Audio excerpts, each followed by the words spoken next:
L'immigration, faut qu'on en parle. Dans les 2 dernières années, notre population a augmenté très vite, genre vite comme un baby boom. Et de plus en plus, il y a des acteurs de mauvaise foi qui ont exploité notre système d'immigration. Alors, on fait quelque chose de gros. On réduit le nombre d'immigrants qui vont entrer au Canada au cours des 3 prochaines années. Aujourd'hui, je vais vous expliquer ce qui s'est passé, où on a commis des erreurs et pourquoi on change les choses maintenant. Il y a 2 façons d'immigrer au Canada. Celle qui vous vient probablement en tête le plus souvent, c'est l'immigration permanente, quand une famille vient au Canada pour s'y installer et y faire sa vie. Chaque année, le gouvernement détermine le nombre de résidents permanents qu'il veut accepter. Sauf qu'un plan comme ça, qui couvre seulement l'immigration permanente, ça ne tient pas compte de l'autre façon d'immigrer, l'immigration temporaire. Les résidents temporaires sont des gens qui viennent au Canada pour une durée limitée, comme les étudiants internationaux, les travailleurs temporaires et autres. Ils viennent pour un travail spécifique ou pour étudier. Quand le travail est terminé ou quand ils ont fini leurs études, la plupart retournent chez eux. Certains demandent à rester, mais la plupart retournent chez eux. Les résidents temporaires sont également différents des demandeurs d'asile. Nous évaluons leurs demandes et les acceptons s'il s'agit de véritables réfugiés, mais nous les renvoyons dans leur pays s'ils ne le sont pas. Et nous avons créé de l'espace pour les réfugiés dans notre plan d'immigration. Mais là aussi, on a vu des gens essayer d'abuser le système et on s'y est attaqué en fermant le chemin Roxham. Mais maintenant, revenons à notre plan pour l'immigration. À travers l'histoire, on laissait les besoins de l'économie déterminer le nombre de résidents temporaires qu'on acceptait à chaque année. Ça représente une petite partie de notre population, alors habituellement, on n'en tient pas compte dans notre plan d'immigration annuel à long terme. Mais après la pandémie, notre économie a rebondi très rapidement, alors on a eu besoin de beaucoup de travailleurs très vite. Consacré aux vraies raisons de la pénurie de main-d'œuvre. La proportion de travailleurs étrangers temporaires dans notre main-d'œuvre est devenue tellement importante que ce serait une erreur de ne pas en tenir compte dans notre planification. Alors, cette année, c'est ce que nous avons fait pour la première fois. On a un plan qui prévoit des cibles pour les résidents permanents et pour les résidents temporaires. Comme ça, on a le portrait complet des gens qui viennent au pays. Et on peut s'assurer d'avoir les logements et les infrastructures nécessaires pour les accueillir. Quand on fixe nos cibles, on regarde chaque province et territoire, on demande au premier ministre « C'est quoi vos besoins en matière de main-d'œuvre?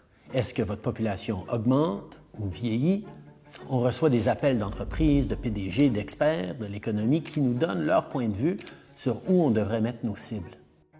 We've had a chronic shortage of labor for the last decade. It is the #1 issue of all manufacturers across Canada. So we think there needs to be more, push the pedal to the floor to bring more people into Canada because. On a fait une entente avec Ottawa sur le programme des travailleurs étrangers temporaires parce qu'on a facilité l'accès aux travailleurs étrangers temporaires dans le secteur manufacturier. Chaque secteur veut des choses différentes. Mais après la pandémie, ils avaient tous le même message. Après 2 ans avec les frontières fermées, il nous faut plus de travailleurs vite. Alors, on a fait venir plus de travailleurs. Et ça a été le bon choix. Notre économie a connu une croissance. Les restaurants et les magasins ont rouvert leurs portes. Les entreprises ont passé au travers et surtout, malgré les prédictions de beaucoup d'économistes, on a évité le pire des scénarios, une récession. Mais il y en a qui ont vu ça comme une occasion de truquer le système. On a vu beaucoup de grandes entreprises le faire. The government says the program has been used to get around hiring Canadian workers in some instances. Et beaucoup trop de collèges et d'universités se sont servis des étudiants étrangers pour augmenter leurs profits. There are the diploma equivalent of puppy mills that are just churning out diplomas. There is fraud and abuse, and it needs to end. Parce qu'ils peuvent leur facturer des dizaines de milliers de dollars de plus pour le même diplôme. Mais on sait aussi qu'il y a de ceux qui exploitent carrément le monde. Ils recrutent des travailleurs ou des étudiants temporaires, ils leur promettent des emplois, des diplômes et des voies faciles vers la citoyenneté, des promesses qui se réalisent jamais. Avec le recul, quand notre gros rebond économique d'après-pandémie s'est terminé et que les entreprises n'avaient plus besoin de la main-d'œuvre supplémentaire, comme équipe fédérale, on aurait pu agir plus vite. Mais c'est ce qu'on fait aujourd'hui. Now, it is time to make the adjustments to stabilize the immigration system that we need and get it working right for Canadians for right now. L'immigration relève surtout du fédéral. Bon, sauf au Québec, mais ça, je vais en parler plus tard. Ailleurs, on a tous les outils pour garder la situation sous contrôle. Et on le fait. This is a big change, a major cut to immigration. La cible originale pour 2025, c'était 500 000 nouveaux arrivants. On ramène ça à 395 000. C'est une grosse diminution. Voici le nouveau plan du Canada sur les seuils d'immigration. On va réduire le nombre de nouveaux immigrants qui entrent au Canada, les temporaires et les permanents. On veut des résidents permanents qui ont les compétences dont on a besoin. Des travailleurs de la santé pour nos hôpitaux et des travailleurs de la construction qui vont nous aider à bâtir plus de logements. Et les résidents temporaires qui habitent déjà au Canada, il y en a qui vont déposer leur candidature pour devenir résidents permanents, mais c'est planifié dans nos estimations. D'autres quitteront le Canada quand leur résidence temporaire sera finie et ça va réduire notre population. Certains pourraient faire une demande d'asile quand leur visa sera expiré, en essayant d'utiliser ce système comme un raccourci pour rester au Canada. Eh bien, ces demandes seront analysées et traitées, et si elles sont rejetées, ces gens-là seront renvoyés chez eux. Alors, si on calcule le nombre de personnes qui arrivent et qui partent, la croissance démographique sera en pause pendant les 2 prochaines années. Après ça, à partir de 2027, ça va s'équilibrer et recommencer à augmenter tranquillement à un rythme soutenable. En fait, ça nous ramène à la trajectoire qu'on suivait avant la pandémie. Cette pause va donner une chance à notre économie et nos communautés de rattraper la population, avec des choses comme notre plan pour construire des millions de logements de plus. On poursuit ces efforts, mais maintenant, on aura un peu plus de marge de manœuvre pendant qu'on construit. Plus de grandes entreprises vont investir dans nos travailleurs et nos jeunes au lieu de se tourner vers une main-d'œuvre étrangère qui leur coûte pas cher.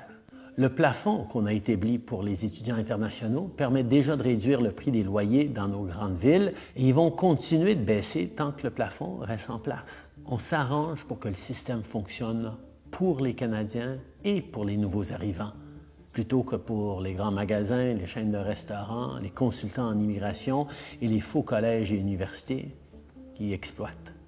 Bon, maintenant, parlons du Québec. Je ne sais pas si vous le savez, mais le gouvernement du Québec a beaucoup de contrôle sur son immigration.